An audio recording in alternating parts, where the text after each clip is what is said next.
PROISEG, Proyectos y Seguridad de Panamá. Bajo el sello de profesionalismo, es una empresa comprometida a desarrollar un servicio asertivo y oportuno en materia de prevención. Seleccionados para realizar toda la seguridad y salud laboral del montaje, desmontaje e inauguración de la ampliación del Canal de Panamá, formar, capacitar y acreditar al 90% de todo el personal que trabaja en el sector de telecomunicaciones en la República de Panamá son algunas de las responsabilidades que desempeñamos como empresa. Proyección y planificación es el futuro seguro.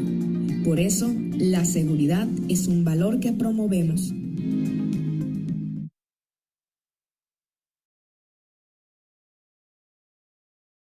Hola, muy buen día, gente buena. Gracias a todos por permitirnos estar en este espacio compartiendo este primer congreso que se realiza desde ese bello, de ese maravilloso espacio, de esa población espectacular que conocemos como el Tigre, donde hemos hecho vida, donde hemos hecho trabajo, donde estamos prestos siempre a colaborar y ayudar en pro de la fortaleza y el conocimiento de toda la gente que responde a emergencia.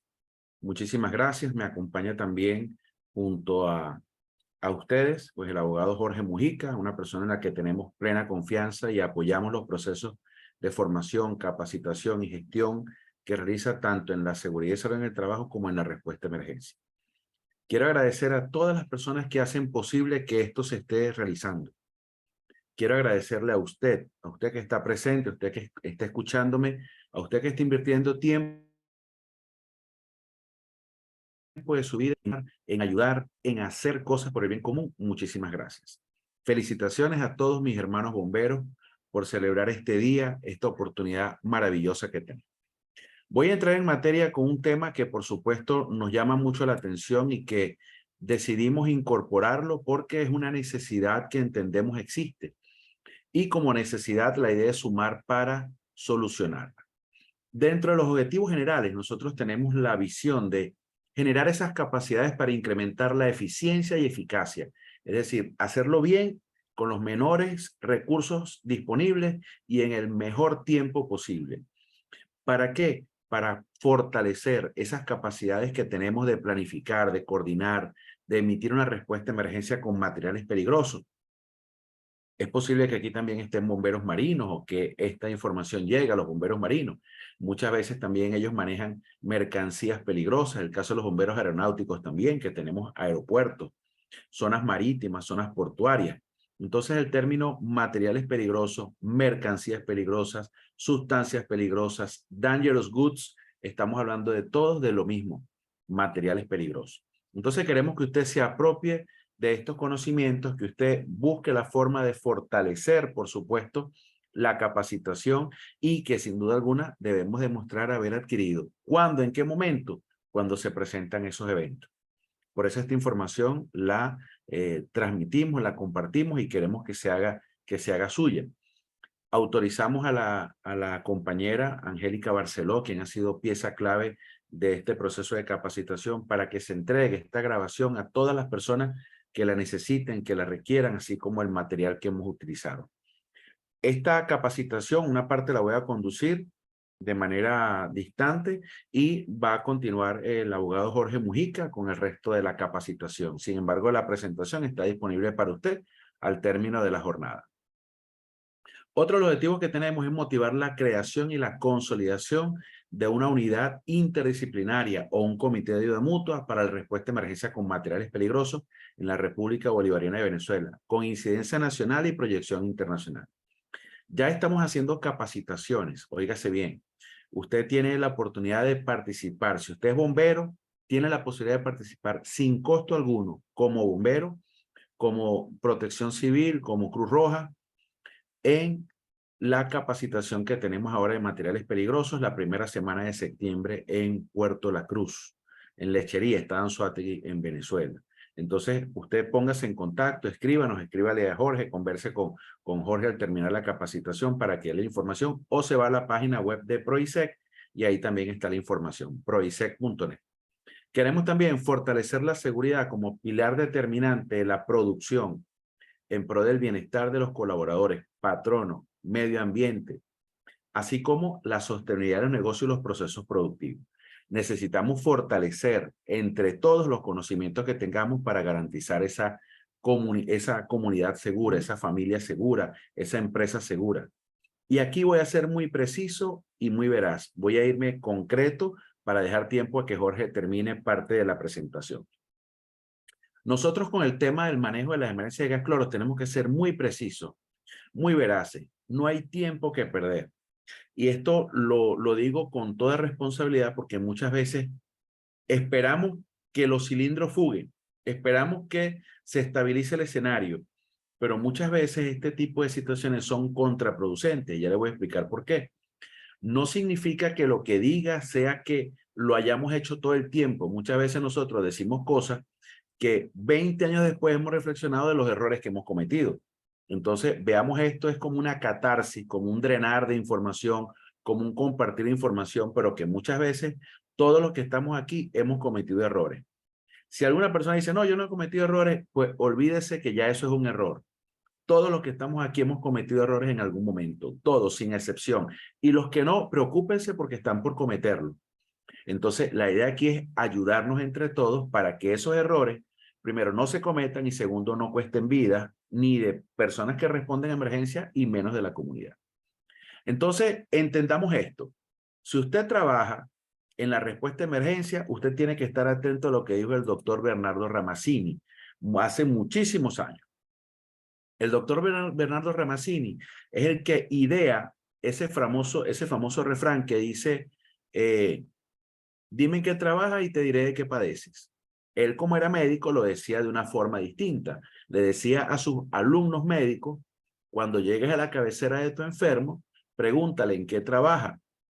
O sea, usted llega ahí a la cabecera del enfermo, pregúntale en qué trabaja, para saber si la fuente de su sustento no radica la causa de su mal. O sea, dime en qué trabaja y te diré qué padece. Si usted va a atender emergencias con gas cloro, con cloro líquido, con cloro sólido, estimado, usted tiene 100% de probabilidades de verse afectado por el cloro. Por lo tanto, usted va a atender una emergencia con un enemigo que va a tratar de ingresar a su vía respiratoria, que va a tratar de posicionarse en su piel, que va a tratar de tener contacto con los ojos, con las mucosas, con la piel, y que ese cloro es un amante de la humedad. Donde hay humedad en las mucosas, ahí va a reaccionar. Nariz, boca, piel húmeda, todos los tejidos que puedan estar en contacto, lengua, vía respiratoria, donde el cloro consigue humedad, ahí reacciona. Entonces, si usted va a atender una emergencia por gas cloro, usted tiene que estar consciente de que tiene que estar bien equipado, de que tiene que estar consciente de qué es lo que va a hacer, porque si no después va a padecer las consecuencias de la intoxicación por gas cloro. Entendamos esto de una manera un poco más clara y no voy a extenderme en la parte más técnica porque eso lo manejamos en los cursos de materiales peligrosos, pero el cloro tiene varias presentaciones. Cuando decimos que es cloro gas, vemos que el Cl, que es el símbolo químico del cloro, lleva un 2 que lo sigue.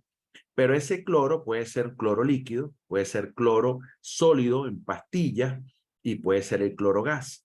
Independientemente cuál sea, todos hacen daño. El número de Naciones Unidas es el 17, el número ONU. Ese número ONU es como una cédula. Usted tiene una cédula, esa cédula, en lugar de decir, por ejemplo, Pablo Ochoa, cédula 121, lo que tiene es un número. Entonces, la cédula del cloro es el 1017, que es el número de la UN, United Nations, Naciones Unidas. También el cloro tiene un número CAS, es el del Chemical Abstract Service, el servicio de química pura, le asignó el número 7782-50-5. ¿Por qué me interesa, Pablo? ¿Y por qué esos códigos son en inglés? Porque estos códigos se los asigna la Organización de Naciones Unidas, el Chemical Abstract Service, y esos son los números con los que nacen esos productos, por así decirlo. ¿Nacen cómo? Nacen para el transporte, para la comercialización, para la distribución. Entonces, eso para nosotros tiene que ser una fuerte enseñanza. ¿Por qué? Porque pocas veces algunos productos nos van a decir tiene cloro. Si no viene el UN 1017, ya nos está diciendo que es cloro, pero si usted no sabe que es el número de Naciones Unidas, que es de 4 dígitos, la situación se puede complicar. Tiene una simbología según la NFPA, la National Fire Protection Association, la Asociación Nacional de Protección contra el Fuego, que nos dice que el color amarillo, que es el color que tiene que ver con la inestabilidad, su representación es del 0. Esa es una escala que va del 0 al 4. 0 es el más bajo, 4 es el más alto. En el color amarillo nos indica la inestabilidad, qué tan tranquilo es el producto. El color rojo nos habla de la inflamabilidad, riesgo de incendio. Es un producto muy seguro en cuanto a incendio. Es un producto muy estable en cuanto a su reactividad. En cuanto a la salud, que es el color azul, nos dice que puede ser fatal al contacto con el producto. Y es un producto que es oxidante, que es el color blanco con la OX. Entonces, es un producto que es oxidante, que no es inestable, que más bien es tranquilo, que es como las abejas. Si las molestan, ellas atacan, pero mientras no las molesten, no pasa nada. No tiene ese riesgo de generar un incendio, pero es un producto muy tóxico. Es tan tóxico que, para que tengan una idea, una sola bocanada de aire que usted tome puede ser suficiente para elevar el máximo nivel de concentración al que usted debe exponerse sin equipo de protección personal. Es decir, con que usted haga así, ya automáticamente usted pudo haber alcanzado las 0.5 partes por millón. ¿Cómo se mide eso? Con un aparatito que permita medir los valores de cloro. En este momento no lo vamos a hacer y no es relevante. Lo que queremos tener en cuenta es que muchas veces lanzamos cloro en los baños, en la limpieza, y si no huele a cloro, es como que si no estuviese limpio. Entonces, muchas veces estamos lanzando una cantidad de producto muy superior. Un ejemplo simple, estamos en nuestra casa, vamos a lavar un baño. Muchas veces lanzamos productos, detergente, Fa, Ace, Ariel, y luego lanzamos cloro, estamos mezclando productos. El producto está abajo porque ese producto tiende a mantenerse abajo. Fíjense que tiene una densidad de vapor de 2.5. ¿Cómo es eso la densidad de vapor? Es como decir el peso en el aire. Usted compara el nivel del aire, el peso del aire es igual a 1. Y usted tiene una cantidad de cloro y usted suelta las dos cantidades, una de aire y una de cloro. El aire se va a mantener ahí en el sitio porque la densidad del vapor es 1, pero el cloro es 2.5, es más pesado. Va a ir hacia abajo. Entonces, el cloro, cuando usted lo lanza, tiende a estar hacia abajo. Pero, ¿qué hacemos en el baño? Comenzamos a alborotar el cloro, comenzamos a diluirlo, a mezclarlo y le echamos agua. Cuando echamos agua, estamos diciéndole al cloro, reacciona. ¿Y qué hace el cloro? Comienza a interactuar con el agua y comienza a generarse toda esa cantidad de sustancias en fase gaseosa, bien sea vapores, bien sea gases, y comenzamos a inhalarla. Y encima después, como estuvimos limpiando el baño, nos mojamos, abrimos la llave para bañarnos y estamos colocando agua en la piel. Más el sudor, le estamos diciendo al cloro, penetra en la piel. 2 días después usted sigue oliendo a cloro, tiene la fosa nasal y dice, oye, me habré resfriado. Esa es la reacción por una neumonitis química, una neumonía química, una reacción alérgica. Es que las fosas nasales están segregando y segregando productos para tratar de botar la cantidad de cloro que inhaló por la vía térmica y sabrá Dios en algunos casos por error hasta por la vía digestiva. Entonces nosotros debemos tener en cuenta que el cloro es un producto muy tóxico. Ahora bien, nosotros vamos a asimilar que el cloro es soluble en agua. Claro, es soluble en agua, pero su solubilidad es muy lenta, es moderada. Si usted mezcla agua y cloro, va a haber una reacción fuerte. La forma en la que el cloro no reaccione cuando usted lo agregue en el agua es porque la forma en la que se agregue sea muy lenta, que es lo que se utiliza para el proceso de potabilización del agua. Pero cuando usted mezcla cloro en una cantidad específica de agua o agua en el cloro y se hace esa mezcla rápida, inmediatamente hay una reacción y se genera una gran cantidad de vapores, una gran cantidad de gases que no vamos a poder soportar. Entonces la gente se intoxica. Y si encima le agregamos amoníaco, se mezclan estos productos en las instalaciones, en los hogares, en los sanitarios, y la gente se encierra para que la familia no perciba el olor. Entonces vienen las intoxicaciones. ¿Ok? Esto, por supuesto, nosotros tenemos que advertirlo porque se forman muchas soluciones que pueden generar un paro respiratorio, pueden generar hemorragias en las vías respiratorias y podemos generar fallecimiento. Entonces, ojo con eso. El cloro tiene muchas formas de hacernos daño. Para que tengamos una idea, el cloro puede ser detectado a muy baja concentración. Estamos hablando de partes por millón. Aquí el cloro lo manejamos en partes por millón, no en porcentaje. La unidad de porcentaje es muy grande. Es como si yo le dijera a usted, mira, usted se aparece con un camión de atún. Es como que si yo le dijera, oye, yo te pedí una lata de atún, era una parte por millón. Y usted llegó con un camión lleno de atún, usted me trajo un 1% de atún. Entonces, la relación del porcentaje es muy grande. Por eso estos tóxicos, cuando son muy letales, cuando son muy tóxicos, se manejan en unidades muy pequeñas. Es decir, cuando usted dice que hay un 100% de algo, significa que hay 1.000.000 de partes de eso. Y ese 1.000.000 de partes es un espacio chiquitico que es 1 centímetro cúbico. Es decir, que la concentración de lo que estamos hablando es tan pequeño, que con pequeñas cantidades este producto puede matar también a mucha gente. Entonces, el cloro se detecta a muy bajas concentraciones. Alcanza lo que llaman el TLB, que son unos valores que están establecidos de seguridad, donde comienzan a sonar alarmas, donde la gente comienza a dar equipo de protección personal. Alcanza luego unos límites que son relativos a atmósferas peligrosas. Y esos límites que son relativos a atmósferas peligrosas, fíjense que suben de 0.5 a 1 ppm. Estamos hablando que la variación es muy corta, es muy pequeña. Entonces, inmediatamente luego comienzan las irritaciones en las mucosas, viene irritación del tracto respiratorio. El cloro está reaccionando con toda la humedad que haya, ¿ok? Y viene a lo que llaman el IDLH, que son las atmósferas inmediatamente peligrosas para la vida y la salud. Immediate danger for life and health. Inmediatamente peligroso para la vida y la salud. A partir de ahí, ya lo que se espera son dificultades respiratorias, disnea, náuseas, y vienen las afectaciones muy graves, muy severas, llegando inclusive a generar paro respiratorio y, por supuesto, los edemas de tórax, neumotórax y, por supuesto, los neumohemotórax y, por supuesto, viene con ello pues la fatalidad. ¿Qué les quiero decir con esto? Que no hace falta grandes cantidades de gas cloro. No hace falta grandes cantidades de cloro líquido. No hace falta grandes cantidades de pastillas de cloro para la limpieza del agua, para la potabilización del agua de piscina o para el tratamiento de aguas residuales. No, estamos hablando que es poca cantidad.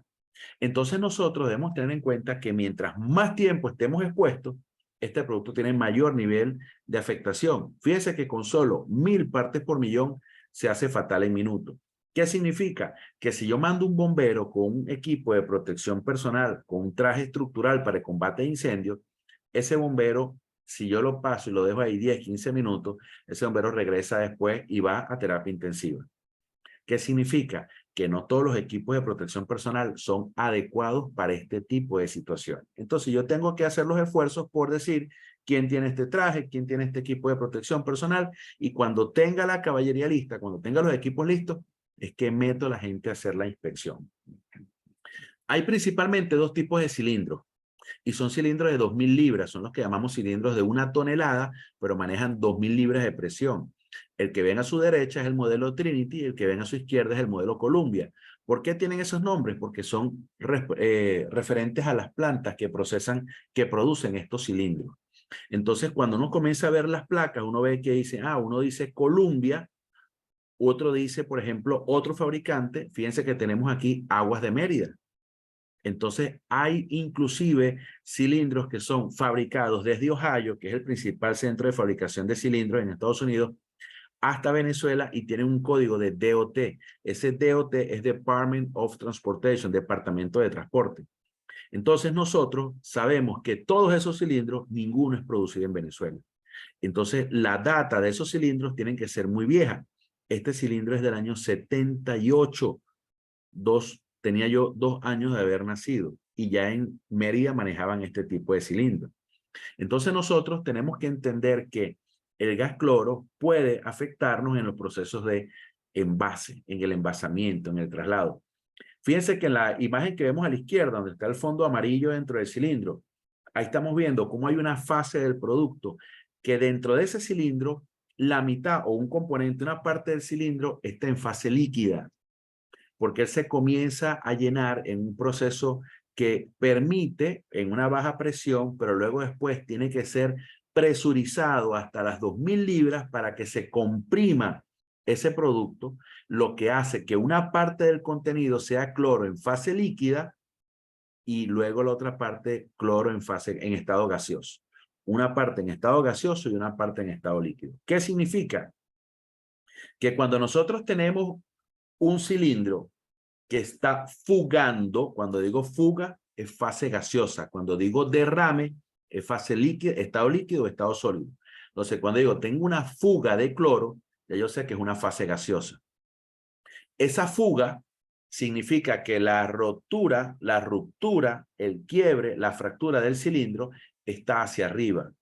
¿Por qué? Porque se está fugando el cloro. Como yo sé que el cloro está a muy alta presión, 2000 libras ahí, una de las principales estrategias es voltear el cilindro. Y a veces yo controlo la emergencia nada más que volteando el cilindro. Es decir, que yo inclusive teniendo un cuerpo de válvulas que me esté fugando, una de las estrategias es cambiar la posición del cilindro para ver si en lugar de tener una fuga a alta presión, tengo un derrame de líquido a baja presión. Entonces, es muy fácil cuando uno controla una gotera o un chorro de un producto líquido que quede en un contenedor a cuando tienes una fuga a 2000 libras de presión, cuando yo sé que con solo 60 libras pierdo un ojo. Con 60 PSI, usted pierde un ojo. Y ese producto fuga a 2000 libras por pulgada cuadrada, 2000 PSI. Entonces, yo debo tener en cuenta que esas válvulas que están ahí, en el momento en que yo comience a aflojarlas, esas válvulas van a salir como especie de un spray, de un gas, de un vapor, que nos va a permitir en algún momento utilizarlo si quiero que se vaya a derrame. Pero eso es cuando las válvulas funcionan. Esas mismas válvulas que vemos ahí forman parte del sistema de seguridad.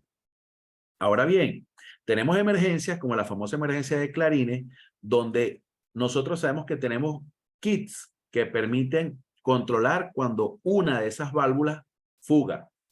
O tenemos kits para cuando la fuga es en el cuerpo del cilindro.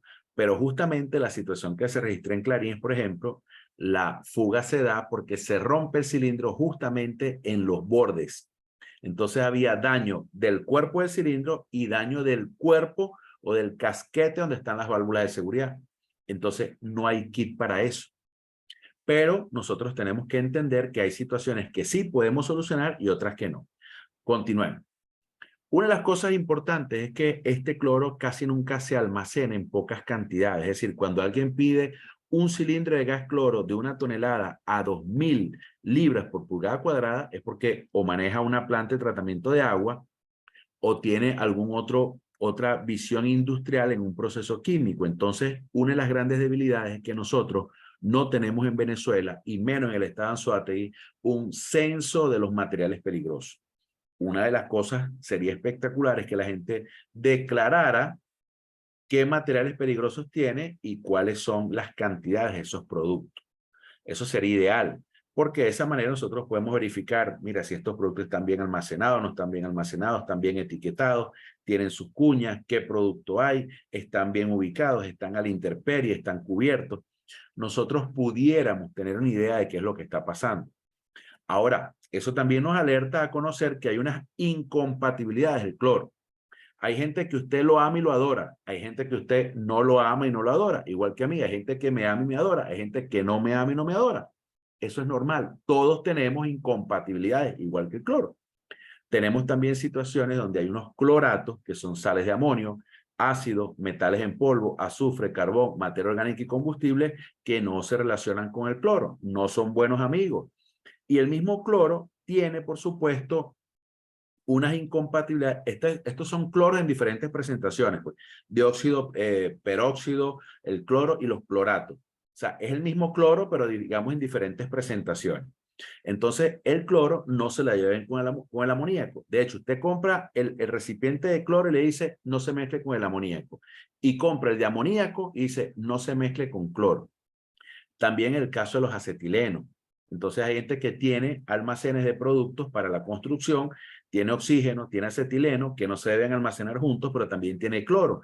Entonces no guarda junto el cilindro de oxígeno y acetileno, sino que mete el de acetileno con el de cloro. Entonces está haciendo algo peor todavía.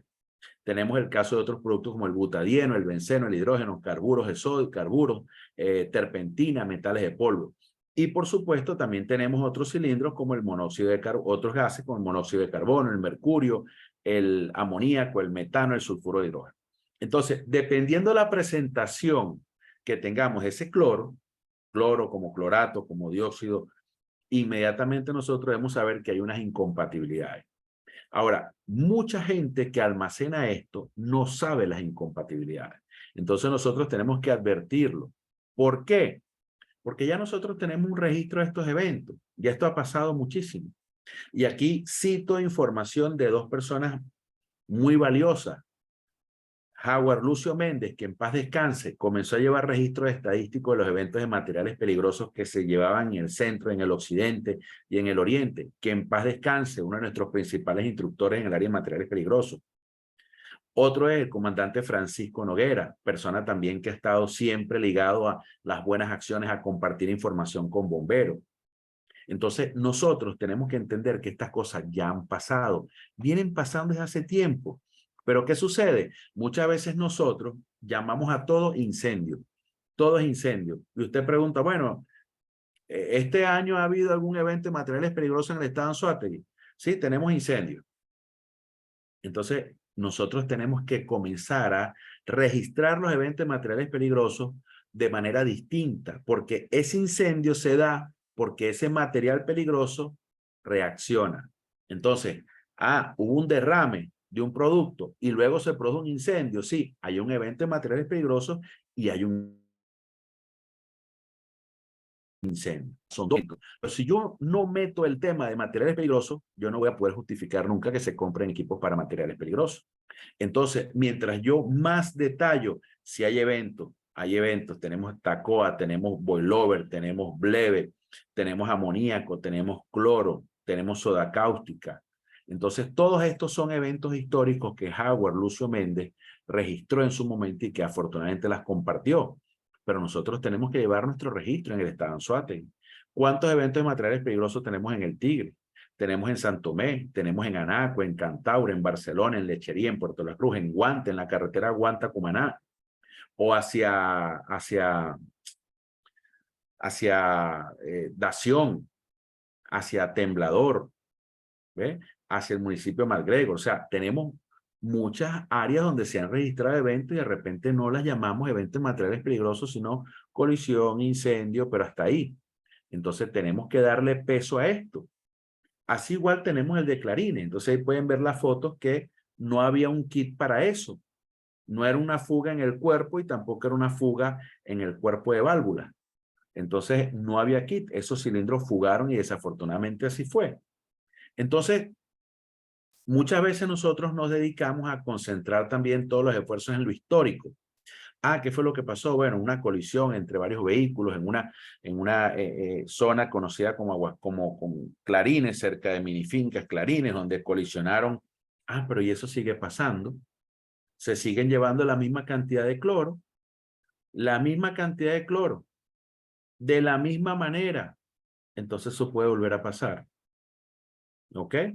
Entonces yo tengo que prepararme para eso. Y es por eso que yo agradezco la oportunidad, porque ustedes que están en la organización de este evento y que están participando, identificaron que era una necesidad manejar esto.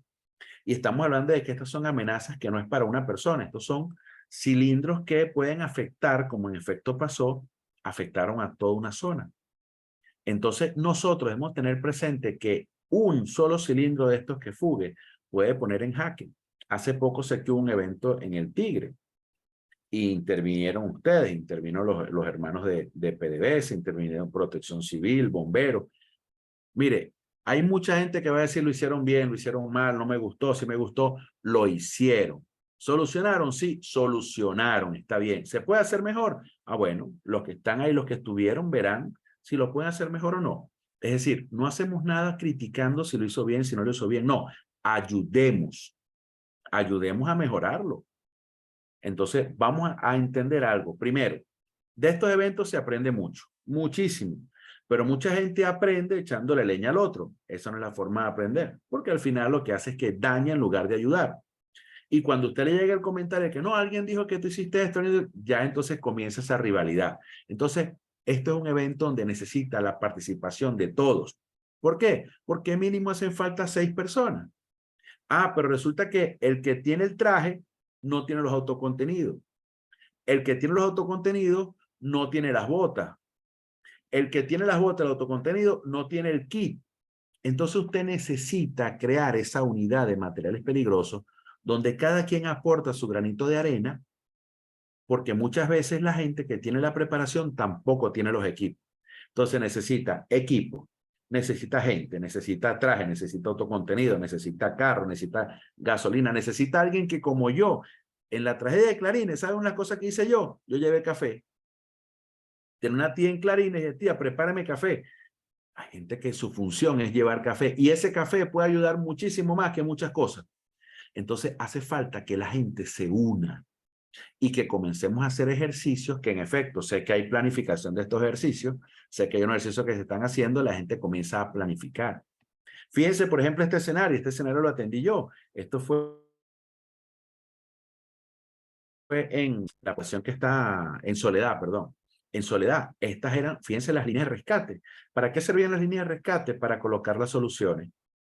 No teníamos al principio dónde. Entonces, ¿qué pasó? Fueron 400 y pico de niños que terminaron intoxicados por una fumigación que hizo una avioneta y que luego los niños se mezclaron con organofosforados. Lo que les quiero decir es que esto hay mucho registro en el mismo Liceo Pedro Briceño Méndez. Hay eventos que se han registrado. Entonces, si no es por cloro, será por otra sustancia. Pero el cloro tiene la mayor presencia y tránsito de todos los productos peligrosos en el estado Anzoátegui. Después de la gasolina y el diésel, el producto que más se transporta en el estado Anzoátegui es el cloro. Y el que más se almacena es el cloro. ¿Cómo lo hago? Porque esas son mis tesis. Esa fue mi tesis como técnico y también mi tesis como ingeniero que entregué hace un mes apenas. Nosotros hicimos un censo con los materiales peligrosos que tienen mayor presencia y tránsito en el estado Anzoátegui y resultó el cloro. ¿Qué significa? Que usted ya tiene que prepararse para los eventos por cloro, cloro gas, cloro líquido, cloro sólido. Donde hay un hotel, hay pastillas de cloro o cilindros de gas cloro. Donde hay una planta de tratamiento de agua, que las hay en todas las ciudades, hay cloro. Donde hay empresas que manejen potabilización, manejo de residuos peligrosos, hay cloro. Entonces, nosotros estamos rodeados del cloro, solamente que no lo vemos. Y usted en su casa, ¿con qué limpia? ¿Con qué desinfecta? Con cloro. Entonces, nosotros debemos entender que estos eventos son muy frecuentes, pero a veces no los registramos. A veces no lo hacemos estadístico. ¿Y con qué limpia las ambulancias usted? Con cloro. Utiliza Herdex, Herdecin, otro amonio cuaternario, pero al final también utiliza cloro. Entonces tenemos alcohol, cloro y amonio en cada casa. Alcohol, cloro, amonio en cada ambulancia, en cada hospital, en cada centro de salud. Entonces nosotros tenemos muchas posibilidades de que se registren estos eventos. Hay un procedimiento clave, claro, concreto de 8 pasos. Todos los que responden materiales peligrosos y los que van al nivel 3, al nivel técnico, tienen que pasar por esta formación. ¿Cómo? Tienen que comenzar a establecer estrategias para el control y el manejo del lugar. Segundo, identificar cuál es el problema en sí, qué es lo que se va a solucionar. Tercero, hacer una evaluación de riesgos y peligros, o peligros y riesgos. Cuarto, seleccionar el equipo de protección necesario. Quinto, el manejo de la información y la coordinación de recursos. Sexto, la implementación de objetivos de respuesta. Séptimo, la descontaminación. Y octavo, la terminación del incidente. Todo evento de materiales peligrosos se aborda con este esquema de 8 pasos. Esto es lo más simple que hay en materiales peligrosos y lo aprenden cuando van al nivel 3, al nivel técnico. ¿Por qué? Porque ya la gente planifica las operaciones que se van a desarrollar. Entonces, tengamos presente algo. Ante fugas de gas cloro, nosotros podemos tener en este tipo de cilindros unos equipos que por lo menos cuando yo estaba en Petróleos de Venezuela, sé que estaban. No sé ahorita si ya están ahí, están en el Tigre, se han movido, lo tiene Faja, lo tiene, no sé cómo estará eso, pero estos kits hay que utilizarlos. ¿Por qué? Porque aquí se manejan posibles fugas en el cuerpo de válvula o se manejan fugas en el cilindro. Entonces, usted tiene que familiarizarse con esto. Esto es lo más sencillo que podemos tener para el control de fugas de gas cloro. Esto lo venden por Amazon. Esto puede llegar a cualquier institución del Estado. Hay kits, por supuesto, para los cilindros de 1 tonelada y hay kits que son para ferrocarriles. Mientras nosotros no transportemos esto en ferrocarriles, el kit C no nos interesa. En caso tal, el kit B, que es sumamente importante, es más robusto para abordar las emergencias por cilindros de 1 tonelada de gas cloro o de cloro, cloro líquido, cloro gas. Ahora, cuando hablo de fuga, nada de esto me sirve. Óigase bien.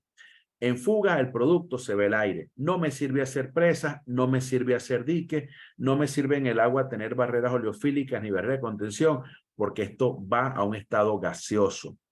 Ah, ¿qué me interesaría? Bueno, me interesaría de repente pensar si lo voy a utilizar como un desnatador, como un skimmer. Tampoco, no lo voy a poder recuperar. Mi ventaja es entender que pueden haber vapores, que van a haber gases y que yo puedo colocar alguna espuma, yo puedo colocar algún manto de agua que me permita, en lugar de hacer esto, me permita contener hacia dónde van esos vapores, hacia dónde van esos gases. Entonces usted está viendo ahí una foto como de un arco iris, como de un rocío.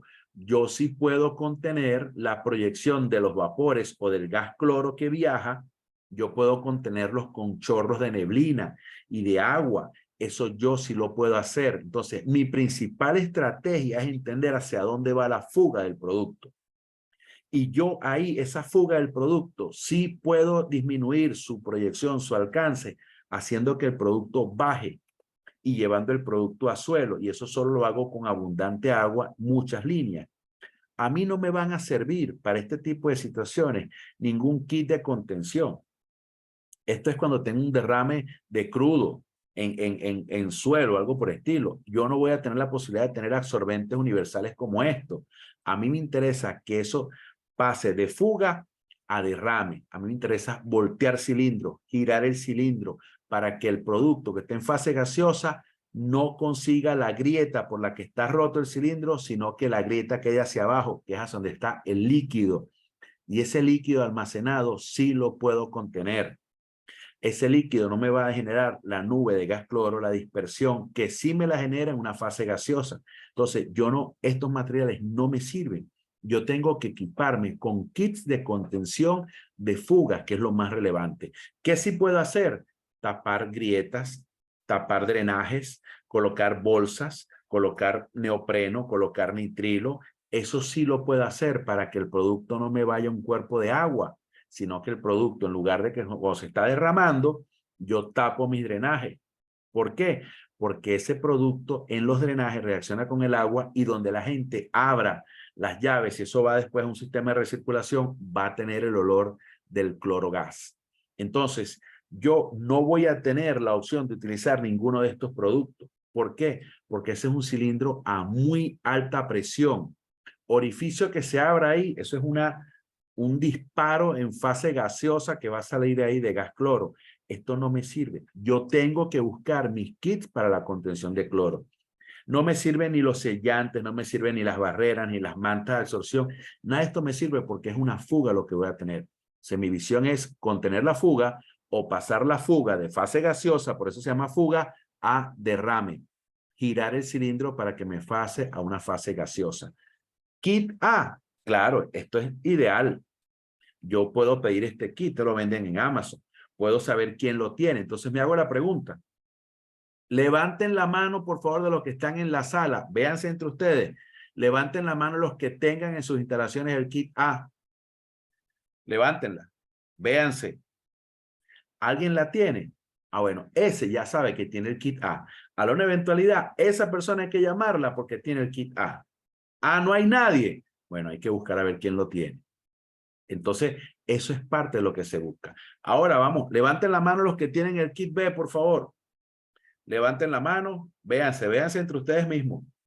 Ustedes son los que van a solucionar esa emergencia. Si hay alguien, esa persona es la que hay que, o esas personas son las que hay que llamar a la hora de que fugue un cilindro de 1 tonelada.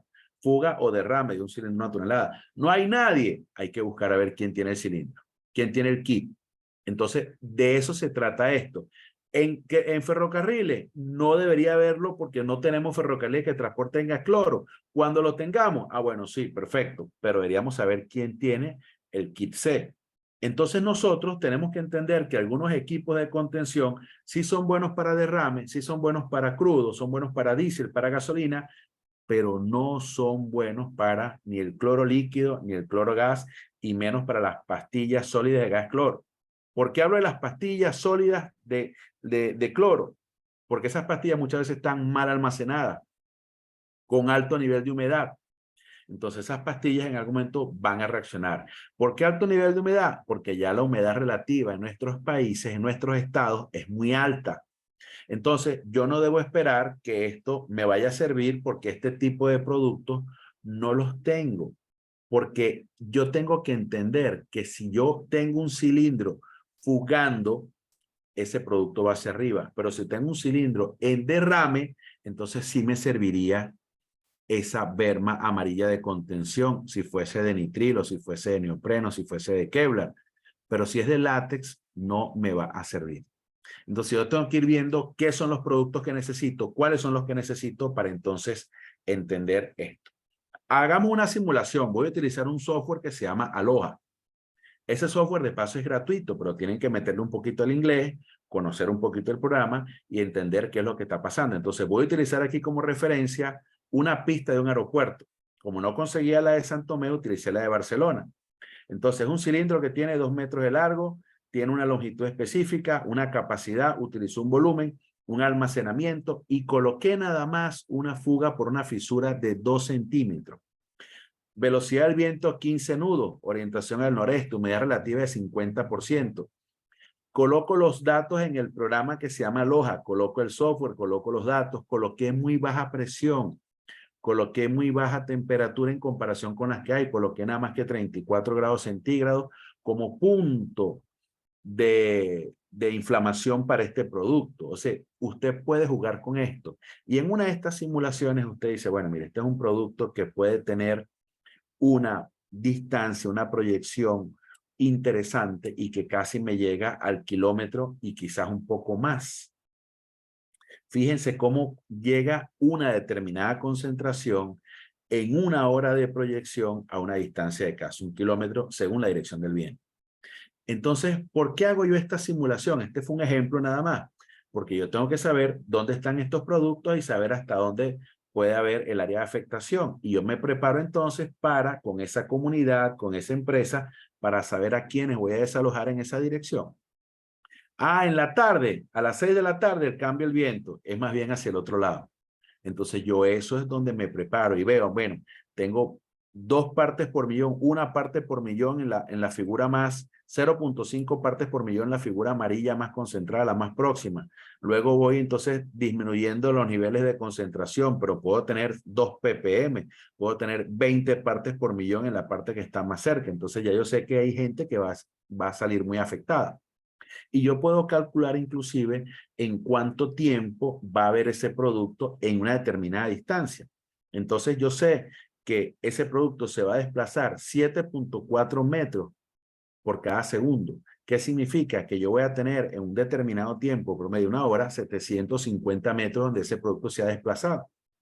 Estos son datos reales del cloro. Lo que cambia es que si la temperatura ambiente, que si la magnitud de la fuga, que si la fisura, que si... Pero estos son datos reales del cloro. Entonces, usted debe entender que un producto, una fuga de gas cloro, va a viajar grandes distancias. Hay que hacer desalojo. Hay que hacer una revisión de la salud de la gente que está en esa vía. Hay que manejar medios de información. Hay que garantizar que ese cilindro se mueva rápido a un sitio donde sea seguro, donde no haya gente. Entonces, uno de los sitios importantes, porque utilizo la referencia de los aeropuertos, es porque en las líneas de los aeropuertos casi nunca hay nadie. Por supuesto, hay aeropuertos que están rodeados de gente, entonces el aeropuerto de Barcelona no sería el sitio, pero de repente sí pudiera ser el aeropuerto de San Tomé. Entonces, cosas como esto usted tiene que analizarla. Dice, no, Pablo, el aeropuerto de San Tomé, porque el viento va más bien metiendo el producto hacia San Tomé. Ah, entonces no es, pero hay que buscar el sitio donde esto sí se maneje. Ah, entonces, ¿cómo buscamos? Bueno, deberíamos tener un inventario de materiales peligrosos. ¿Por qué? Porque yo hago la inspección de mi equipo de soldadura y mi equipo de oxicorte y lo hago cada vez que lo voy a utilizar. Pero ¿quién hace inspecciones a los cilindros de gas cloro? ¿Alguna vez han llamado a los bomberos para hacer una inspección de un cilindro de gas cloro? Nunca, que yo sepa nunca. Nos llaman cuando ya la emergencia está lista. Ya se declaró la emergencia. Entonces, ¿qué sería ideal? Tener un inventario. Por eso necesitamos la unión de mucha gente para que comience a hacer inventario de los productos. Ah, ¿hay normas legales? Claro, mire, vean. Venezuela yo creo que es el único país que tiene una norma técnica de seguridad para los usuarios de recipientes de cloro. ¿De cuándo es esa norma? 1982, la norma Covenin 695. O sea que nosotros en el año 82 ya teníamos una norma de seguridad para el manejo de cilindros de gas cloro como usuario. Cilindros no, contenedores, recipientes de cloro. Y tenemos normas también, pero fíjense, la 694 del año 82, medidas de seguridad a seguir en la venta y en el despacho de productos de cloro.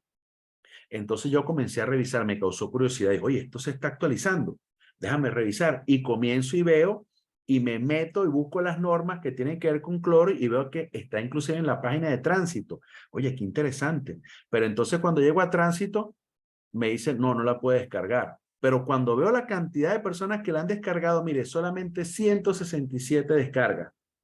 Para un país con millones de habitantes, eso es un dato insignificante. Me voy a la página del Sencamer, busco Sencamer, entro, centro de servicio, voy bajando y veo centro de servicio y busco donde dice normalización. Entro en normalización, no me sale nada. Sigo buscando, sigo bajando y me aparece al final ahí, me dice normas Covenin. Entonces me voy a Covenin. Entro en Covenin y habla de los comités, la norma, normalización, todo esto. Me voy a norma Covenin y me voy aquí abajo a la derecha, norma venezolana Covenin. Entro y digo, conseguí las normas, no puedo acceder al sitio. ¿Qué significa? Que nosotros tenemos que hacer esto de conocimiento público porque esas normas tienen que ser actualizadas. Esas normas son muy importantes, pero no tiene sentido que estemos manejando normas que tienen ya más de 30 años vencidas y tenemos que actualizarlas. Tiene que haber normas para esto. Y aquí es donde yo digo, gracias a ustedes por estar presentes. Espero que esta información haya servido de muchísima utilidad y voy a dejar en la palabra al compañero Jorge Mujica para que aborde el tema de la señalización del transporte y continuar con esto del marco legal. Jorge, muchísimas gracias por tu apoyo. Gracias a todos ustedes. Feliz Día del Bombero. Felicitaciones, hermanos. Lamento mucho no estar ahí con ustedes, pero es porque tengo un acto de grado la siguiente semana. Entonces, no podía ir en este momento y volver a viajar la semana que viene. Y usted sabe que tenemos necesidades y compromisos que atender. Pero mi cariño, mi solidaridad de siempre. Así que gracias a ustedes. Jorge, un abrazo, hermano. Continúe.